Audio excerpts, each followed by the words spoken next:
And with that, we're ready if you are. Okay, so we're here today about the appeal of a preliminary injunction that I think was denied unreasonably and arbitrarily, and I'm going to come back to that. But I read the briefs last night, and I trust you've obviously read the briefs, and I just see such a stark difference between one set of briefs, mine, that talk about the statutes and the Constitution and about how you get elected or appointed to a statutory body, and a set of briefs that talks about issues with whether there's times when the Public Meetings Act, Open Meetings Act applies, or the Public Record Act applies, or these sorts of things. My point is specifically in this case around how you become part of the statutory defined county controlling committee of a political party. I was elected to that role. If you go into their briefs, they have the arguments of some Frankenstein structure that right now, as it goes to the ongoing irreparable harm, in my precinct, my political subdivision, there are two people on the committee. I'm the one who was elected. The person who was not elected is also on the committee. I'm not allowed to vote on things other than what they randomly decide in a Frankenstein construct or statutory. That person can do whatever they want. So if we look at this They say in their brief, though, that that person who doesn't live in the precinct is appointed to it to do the work that a committeeman is supposed to do, which is door-to-door stuff and whatever, but that they're not allowed to vote on anything but statutory defined items, which would be filling a vacancy. But they say in their brief that that appointed person is also not allowed to. So is that not correct? No, they're allowed to. They can't vote on what they kind of arbitrarily define as statutory items, okay, that theoretically I'm allowed to vote on unless he decides otherwise. There's a lot of things. I'm sorry. Remember, most of the things that this committee does, this political committee, the statutory construct, and it's in statute, is to govern the affairs of the party,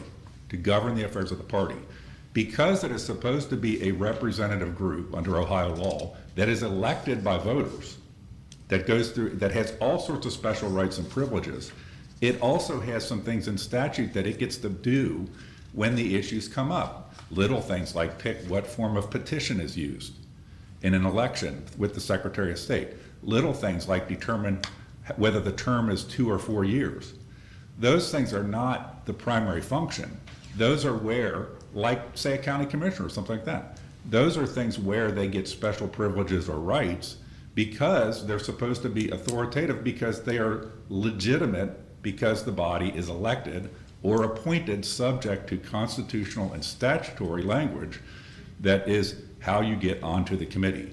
There's a lot of cases they bring up in their briefs that have to do with things like an internal election within the committee, when the committee becomes a public office, when the Public Records Act might apply. None of that is before this issue. My issue is specifically around, are we going to have integrity to the Constitution and statutes in statutory defined central committees? This is not a PAC, it's not a club where people just come together. You get elected on a ballot, or you get appointed subject to the Constitution and statutes into that committee. Their argument is, well, we can just do kind of what we want. If we decide the people in a precinct elect somebody they don't like, we can just say he's not allowed to participate. This has far-reaching ramifications, and I don't mean to go far afield, and we don't have one of these counties, but there's counties like Hamilton and Cuyahoga County where in the Republican Party, there are far more open precincts than there are elected precincts. One of the things here is, if you look at my precinct, my vote has been, before I was suspended, my vote was canceled by another person that they put on the committee. Now they get the vote in 99.9% of all things that come before the committee. What they're asking you to do, and why I think it was so unreasonable and arbitrary for the denial of preliminary injunction, what they're asking you to do is say basically the framework that is the statutory and constitutional framework of major party controlling committees doesn't really apply. Or we can just selectively apply things when we want to. So they don't object, for example, to things like you must file your member list, you must file your constitution. But on the other hand, when it says you can only have one member from a precinct, which is what the statute says, well, we don't agree with that. We think that's an unnecessary restriction on us, and we should be able to do what we want. Are there two people appointed in your precinct? I'm elected. You're elected. And I'm on the committee because I was elected. Okay, my question is somebody appointed to your precinct? There's a person in my precinct that is also appointed to the central committee, but in a Frankenstein type creation, the argument is, well, he doesn't actually represent the precinct he lives in. He represents some other precinct. I mean, who is that person? His name is Blair Terpstra. Blair Terpstrom? Correct. Okay. And that person votes in your stead on things that they consider to be non-statutory functions of the party. Which is, correct? first off, which is almost everything you do. So think about, say, county, it's not equivalent. It's in statute, it's very clear, that a central committee is not a public office. There's case law that there's It's an elected office, it's not a It's an public. elected office, Right. right? And there's a distinction between public office and elected office. So what happens is most of the things, just like say a county commissioner, most of the things they do are not something, they have to do per statute. They're required to do, they're not just acting in that way. Much like a political committee, if you go look at, the best definition I could find of this was in, I think it's 2921.01, where it's the only place where it actually describes what's the role of a party official. Yeah, though, Mr. Hicks, that's a definition that defines what a public official is for purposes of application of certain criminal statutes such as bribery. It doesn't grant any duties to anyone. It just says that if this person does these things, then for purposes of these statutes, that person's considered a public official. You, for example, since you've been suspended, you might not be considered a public official for those statutes because you're not performing those functions. So I'd ask you, Your Honor, to go reread that statute. Mm-hmm. Public official and party official are two separately distinct things, two separately distinct subpoints. The key thing here is we have a system in Ohio of major party governance that's based on an election at the ballot box.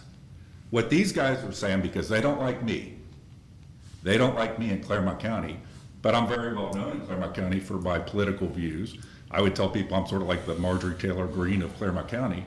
They don't like me, so they just want to change the rules because they don't like the election.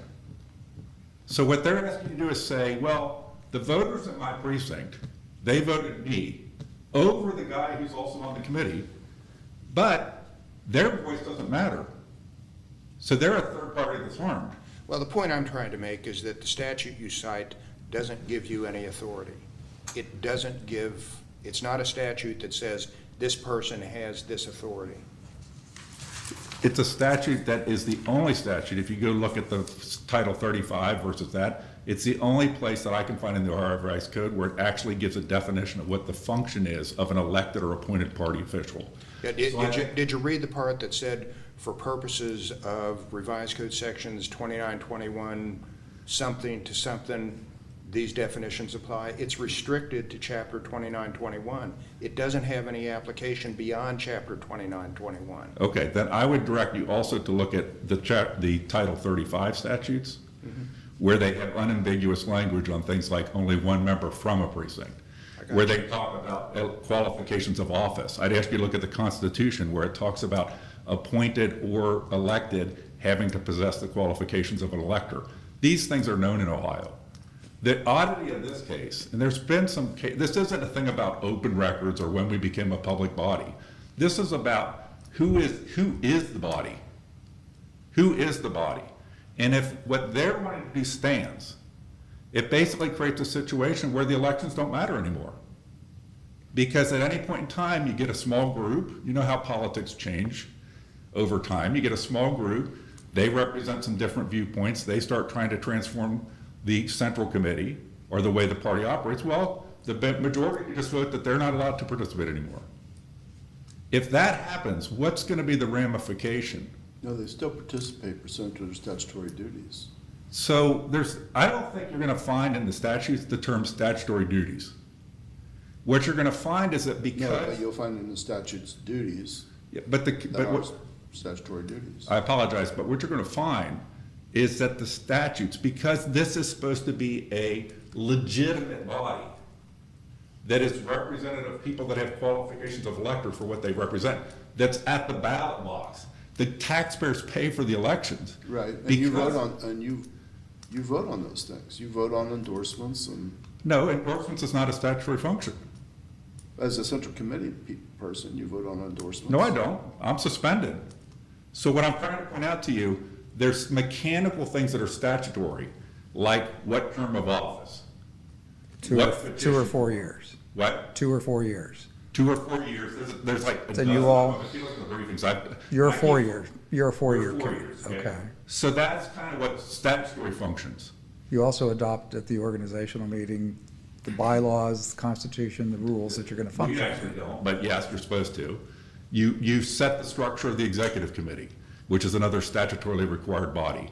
There's a set of things that are in there, and you're hitting a lot, starting to hit that. So if the executive committee has the power to write the checks and pay the bills and rent space and do things of that nature. The executive committee has the power and authority given to it by the central committee in the governing documents. Right. Except for there is one statutory exception, for example, that I can find, appointments for a board of elections. In that case, it's the statute specifically gives that to the executive committee. But back to your question, Judge Piper, my point is that it's kind of like saying that the commissioners in a county have to have a zoning hearing or something. There's a set of things in the statutes. The reason they're there is because they're mechanical about the operation, because this is a statutory body. It's not a free-form club, it's not a PAC. It has all sorts of benefits and has all sorts of responsibilities. What they're basically doing, and what by not granting the preliminary injunction is happening, is that you basically are overturning elections. And if that barn door opens, that central committees can just overturn elections, then God forbid what's going to happen in politics in Ohio. Before I run out of time, I want to, I'll reserve it for my other remarks. Oh, I'm watching the clock. is your 12 minutes up? It's pretty close. Okay. Well, then we'll reserve the balance of your time. Mr. Wildermuth. Thank you, Your Honor. May it please the court, I'm Brian Wildermuth here on behalf of the Clermont County Republican Central Committee. Its chair, Mr. Corcoran, its vice chair, and this appeal is here on an interlocutory basis from the denial of a preliminary injunction request. The standard of review is abuse of discretion, and the appellees request that the court remand this case, reject the appeal, and return the case to the trial court for further proceedings. So if I understand the relief that Mr. Hicks is seeking, it's that you've prevented him from performing his functions as an elected member of the Central Committee, and he seeks an injunction to stop you from doing that. He seeks And an yet in his brief, he argues about other members of the Central Committee that are serving in vacant precincts where somebody was not elected. Now, you all say in your briefs that those people are not allowed to vote on statutory things. So I'm curious what you consider the statutory things to be. Correct, Your Honor. The sovereign functions of government that's referenced in the case law cited in the brief, those are the statutory obligations. The one cited by the courts in Ohio, the only one, is RC 30502, and it relates to the appointments for vacancies in county positions such as county commissioner, prosecuting attorney, auditor, etc. Vacancy in a partisan office. I'm sorry. Vacancy in a county partisan office. Correct, yeah, there's a complete list in that statute. So if there was a Democrat elected who vacated the office, you all wouldn't have the ability to fill that. It would be the other party, the Democrats. Correct. So it has to be your party's position from a partisan election. Yes, Your Honor, that's how. Are it there reads. no other statutory duties, in your opinion? Correct, correct, Your Honor. The Well, case. what law about the organizational meeting? I mean, when you get to the end of that 4-year period, you've had the primary election, the Central Committee disintegrates for all purposes, other than the secretary, the outgoing secretary of that previous committee, can reconstitute the new committee that was elected after the certification from the Board of Elections. That group has to come together and adopt a set of rules on how they're going to function. That's a statutory function, isn't it? There's language in the statute that talks about after an election, there is an organizing meeting. Yes. Correct. And the secretary can call that, or the chair of the former executive committee if that power was conveyed to that person at the prior organizational meeting. So there's only two people that have any authority during the primary and the statutory day for that organization. Are you saying that's not a statutory function that Mr. Hicks would be able to participate in? I'm saying it's not a sovereign function of government, as the phrase is used in the statute. There are very rare, really. Well, who was supposed to be at that meeting then? If not the people who were elected at the primary? I'm not contesting that those elected shouldn't be there, Your Honor. What I'm trying to answer is your question about what is and what is not a sovereign function of government. There's a great deal of case law that establishes that political parties are private associations. Sure. And they carry out political functions primarily. And it is very rare, rather rare, that they have a sovereign function to perform. Well, The so you get elected to the central committee, but you're not in government, so your argument is they have no function. They have political functions. And What Mr. political function does he have if he doesn't vote on endorsements and if he can't attend business meetings? What functions does he have? He's been suspended from the political functions of the committee, Your Honor. What he's entitled to do How does is, he get suspended from those functions if he was elected to participate in those functions? because political functions are not the province of the court. Through the longstanding, well-established case law, it's up to the party to decide with whom they associate and who may participate in those political functions. They have the right to set up disciplinary processes So and what does it procedures. mean to get elected to the central committee? In most cases, once someone is elected, they serve both that sometimes somewhat rather rare function of the governmental function under 30502, but mostly they carry out political functions. But that doesn't mean that there can't be party discipline, as there was in this case. The testimony at the hearing established that Mr. Hicks's behavior is outrageous. Well, let's suppose that it is. I mean, every political party that I've been able to get a whiff of has a dissenting opinion, a contrarian voice, and oftentimes a small group of contrarian voices that I've never seen before, where somebody says, well, you're not allowed to participate, you're not allowed to be heard. That does sound a little dangerous, doesn't it? But it's a private association, Your Honor. The Republican Party of Clermont County is not a governmental entity, even though there are some statutes that prescribe some rules for it. They are free to associate. In fact, it's the Constitution's implicated by this. They have a right to associate with whom they choose to associate. And the members of the Clermont County Republican Central Committee have voted overwhelmingly that they do not wish to associate with Mr. Hicks. Okay. Mr. Wildermuth, Yes, Your Honor. another part of Mr. Hicks' appeal and his complaint in the Common Pleas Court related to the manner in which the Clermont County Republican Party appointed persons to vacancies. And the trial court interpreted the statute as having no residency requirement, essentially, blessing this practice of appointing people that don't reside in the precinct to fill precinct vacancies if they live in the same township. That's wrong, isn't it? I mean, the statute says that a vacancy results when the person is removed from the township. And if you appoint someone who's not resident of the township, you appoint someone that's subject to the same disqualification that resulted in the vacancy in the first instance. Isn't that essentially a residency requirement? No, Your Honor, I don't believe it is. The case law cited in the brief establishes that in order to intervene in the affairs of a private association like a political party, there has to be a clear and specific statutory mandate. And there is no such clear and specific statutory mandate about the appointment process. The testimony at the hearing was that unfortunately it's rather common for there to be a lack of an election in a given precinct. No one's elected, and there are vacancies that arise, and it's difficult to find people to fill those positions.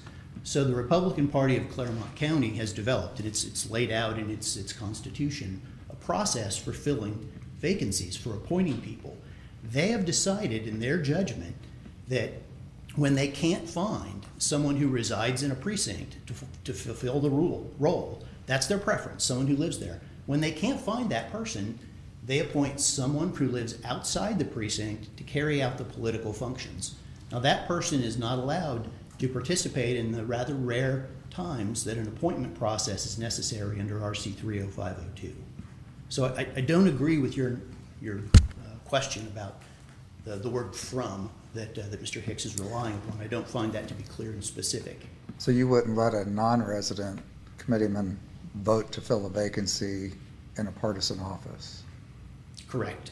Okay. Correct. That's how the committee, the Clermont County. Would you let Mr. Hicks vote on that vacancy? He would be, because he's elected to his precinct. When you had your organization meeting, did He you would be, adopt a but he provision in come- your, I'm sorry. when you had an organizational meeting, did you adopt in your bylaws a procedure to remove somebody from their precinct?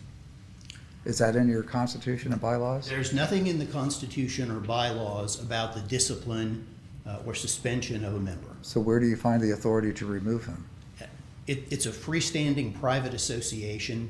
They incorporate the Roberts Rules of Procedure into their constitution, and as testified to at the preliminary injunction hearing, Roberts rules were followed in this instance, and the members voted, 81% of those present voted to suspend Sure. Mr. Hicks. It sounds like you're running two different organizations. You've got your central committee, and then you've got your club. And the club does everything, like endorsements or scheduling dinners, Lincoln Days or whatever. And that you do other things through that organization, but you only do your organization meeting and your 30502 vacancy filling with the central committee present. I don't believe that's a correct characterization, Your Honor. I Well, think then, that, I'm sorry. if you don't have authority in your bylaws to remove someone, a central committee member, how do you exclude them from meetings called of that elected organization? If you're doing things that aren't statutory with a larger group, how are you excluding them? I'm confused by that. Yeah, well, the Doesn't central, it become a personality contest? If we like your personality, you can continue to participate. If we don't like your personality, you don't get to participate. Your Honor, it's a private association. I mean, much like a fraternal order, perhaps. But he's elected as a central committee. He's not elected by a private body. He's elected by the electorate of the county or his district. I understand that, Your Honor, but he also engaged in misconduct as viewed by the vast majority of members who voted at the meeting that showed his disloyalty, his outrageous conduct. He has values that, according to 81% of those present, don't jibe with the values of the Republican Party of Clermont County. They have the right to determine with whom they will associate. And there is a great deal of case law cited in the brief that the party gets to adopt its own processes and follow its own rules. So even if the Well, I court, think that's where Judge Steve Powell's question comes in. He's asking, what are your bylaws? What are your rules? right, and even if the court thinks they're incomplete or not well spelled out, the court doesn't have a right to Well, I think intervene. Judge Powell's pointed, they're non-existent. Well, they are existent, Your Honor. They, Oh, you have bylaws on how to suspend somebody. No, Your Honor, I said that we don't, but we follow the Roberts Rules of Order as testified to in the preliminary injunction hearing. There was a process that happened here. Even if you don't like that process or you think it was insufficient, under the case law, courts don't have a right to intervene. They stay out of the internal affairs of political parties. So you exclude him from non-statutory meetings of the central committee? He's been attending meetings. He's not allowed to participate or vote. But you're limiting his voting on things that you consider to be non-statutory voting. And nothing like that has arisen yet. It would be a 30502 appointment for a vacancy, and that's not arisen since his suspension. Now, Mr. Hicks had one assignment of error in his brief, and that's the trial court erred in not granting his preliminary injunction. And he had two issues under that. The first dealt with the vacancy process. You say that that's interlocutory because it's not a final order yet, and that we really can't reach that question presently. Can you address that? Correct. And then we'll go to the second, which is management of the hearing and the 90-minute restriction, time restriction. But first on Certainly. the interlocutory question. First of all, there's a lack of standing.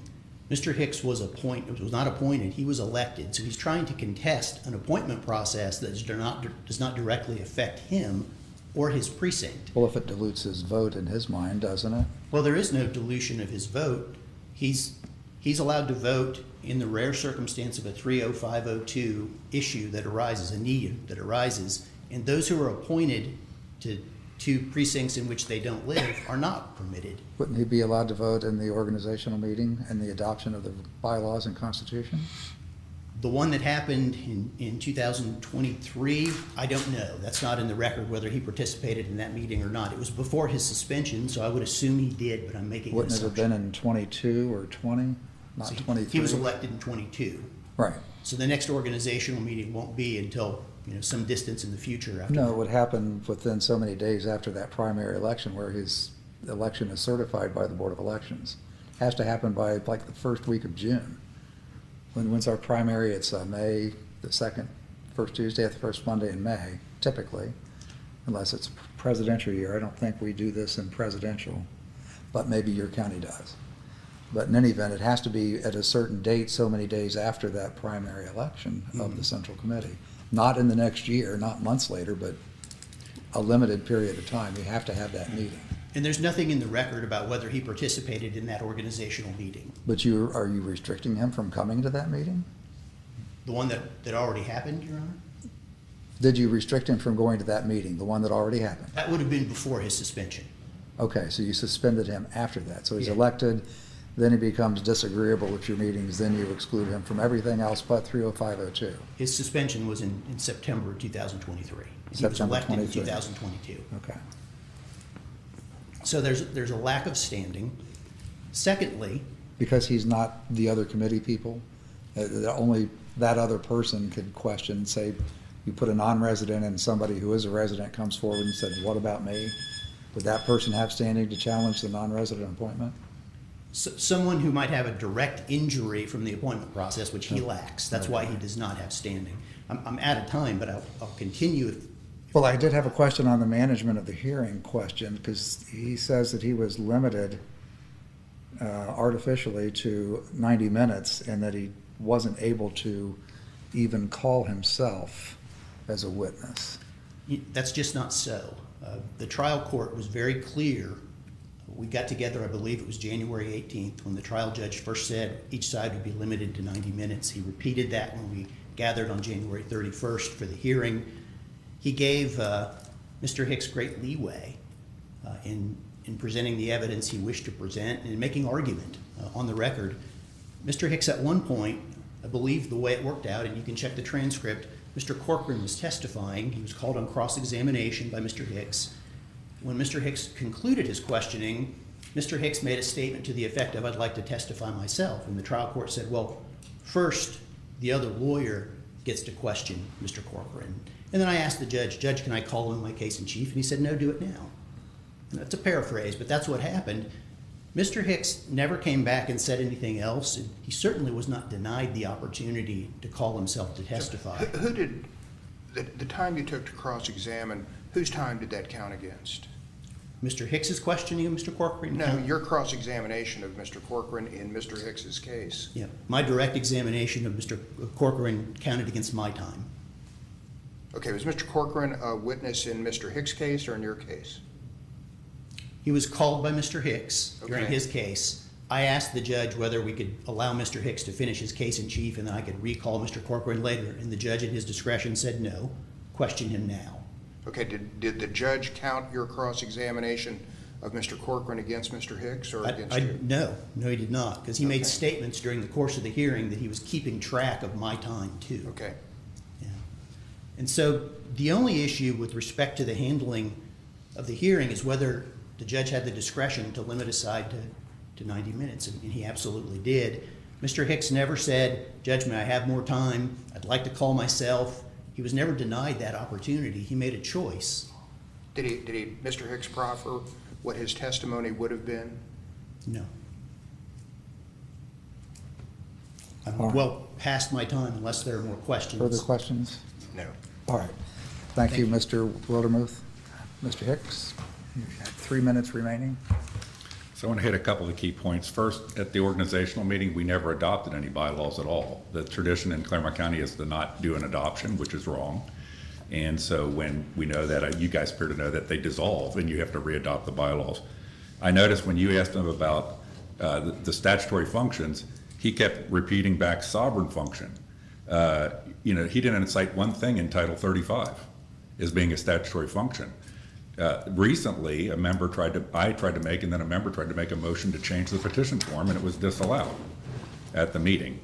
Doesn't He the kept petition forms up to the Board of Elections? No, the petition form, there's 2 versions from the Secretary of State, and you can pick, the committee's allowed to pick whether it's a Okay. Form 1 or Form 2. And And I would just want to point out is another that by rule from the Secretary of State?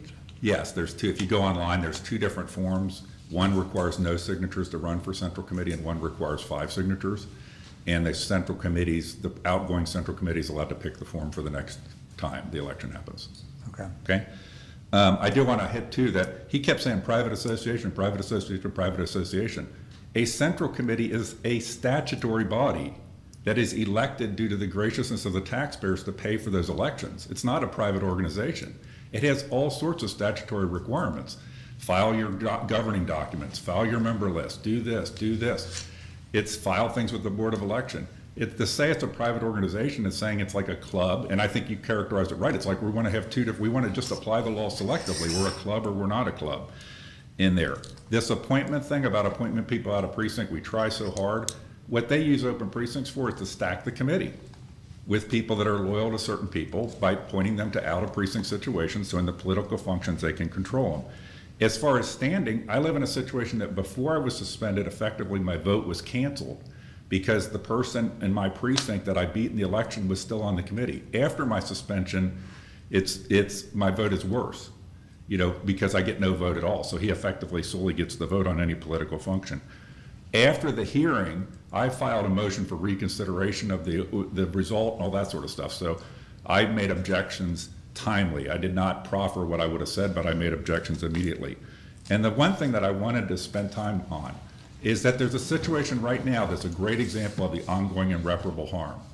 Judge Jesse Cramick in Clermont County resigned from office because I caught him in a parking lot having sex with his subordinate. He denied it for a long time. That's way outside of our No, record. this is important, Judge. I'm sorry. Okay. But I don't mean to be rude. But now we're going to have a meeting to make a recommendation to the governor on who should fill that seat. That is not in statute. That is by tradition. Well, it's by 30502, it wouldn't be. No, it isn't. No. Let me finish my statement. That's not a 30502 vacancy, it's a governor appointment. Correct. And the governor seeks information from the local party, typically, and they generally want 3 names and Right. other information. So if I just may finish my thought on the irreparable harm. Yeah. Here's the irony of it. Blair Terpstra, the guy that's appointed in my precinct, his wife is a candidate for recommendation. She works for the prosecutor's office. So he will be able to vote on that, and I will not be able to vote on that when I'm the elected member of the precinct and I beat him in the election. And so there's a variety of things here, and I think this is a Frankenstein creation that they want to make. And this opens the floodgates as to what could go on in these things and create a Frankenstein function. It's not a private organization. There's all sorts of statutory things in Title 35, and he can't name one of them because he only wants to rely on case law. And if I look at the issues on a preliminary injunction, do I ultimately have likelihood of success on this? I think I do. Am I suffering irreparable harm? I think I've shown that. I show it's going to happen in August 1st, if you guys don't rule. Is it harming third parties to not let me be able to be the voice of the people who elected me? Yes. And finally, does it serve the public interest? Absolutely, it serves the public interest, unless we're going to decide in Ohio that the entire structure of Ohio politics, of statutory, not private organizations, statutory central committees that are elected by the voters, we're just going to throw that out the window and let a free-for-all start. Because unlike other cases, these guys never tried to compromise. A lot of these cases, there's been arguments like this, they never get to this level because they get resolved before that. Because it literally makes no sense that you're going to say, Republicans are going to say that we need to be able to overturn elections of committeemen because we don't like the opinions they express in meetings. If I do something actually wrong in a meeting, they can have me arrested criminally for disrupting a lawful meeting. And they should do that if I do that. But I don't do that. I have to get recognized like everybody else to speak when I was allowed to do so. And I get a vote. They don't want me to have a vote.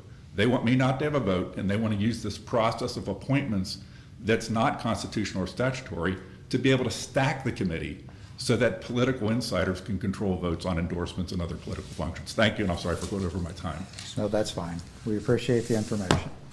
All right, gentlemen, we'll take this matter under advice, render an opinion accordingly, and you'll be so advised when that happens. With that, bailiff, you may adjourn court. All rise.